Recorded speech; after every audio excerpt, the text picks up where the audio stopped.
Assalamualaikum warahmatullahi wabarakatuh. Perkenalkan, nama saya Jaria dari kelas 5B PGSD. Saya di sini akan menjelaskan tentang jenis-jenis eksperimen. Nah, di sini jenis-jenis eksperimen dibagi menjadi 4. Yang pertama ada eksperimen pre-experimental design.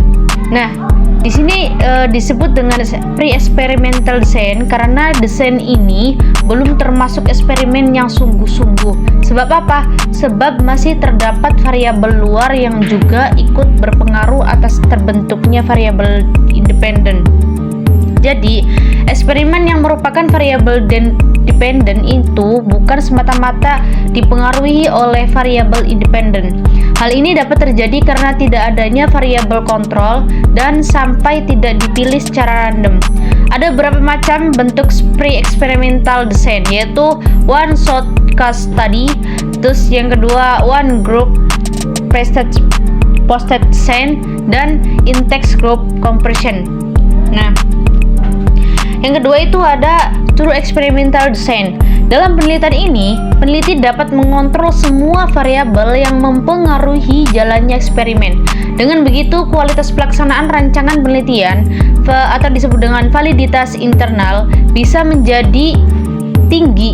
Ciri utamanya yaitu adalah ciri utama dari true experimental design ialah sampel yang dipakai untuk kelompok eksperimen maupun kontrol diambil secara acak dari populasi tertentu.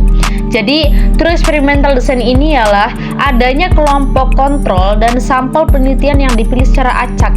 Ada dua bentuk true experiment design, yakni post-test only control design dan post-test pretest group design. Yang ketiga itu ada factorial design.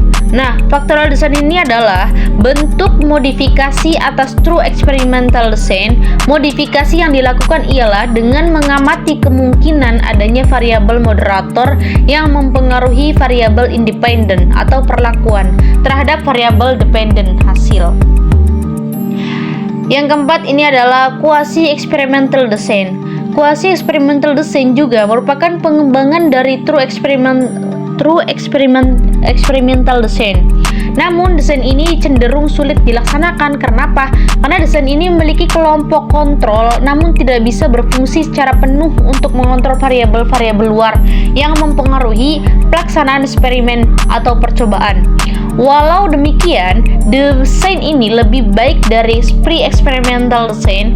Quasi-experiment design dipakai karena pada pelaksanaannya sulit memperoleh kelompok kontrol yang dapat dipakai untuk penelitian. Dalam suatu kegiatan administrasi atau manajemen sering tidak mungkin menggunakan sebagai para karyawan untuk eksperimen dan sebagainya, tidak. Maka dari itu dikembangkan desain quasi eksperimental untuk mengatasi kesulitan dan menentukan kelompok kontrol dalam penelitian. Ada dua bentuk desain quasi eksperimen, yaitu team series design dan Nyquist-Friend control group design.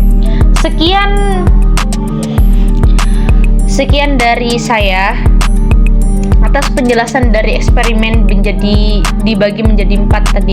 Yang pertama itu ada eksperimen pre-experiment design atau disebut design. Yang kedua itu ada true experiment design. Yang keempat itu adalah factorial design. Yang keempat itu quasi experiment design. Sekian dari saya, sekurang-kurangnya mohon maaf.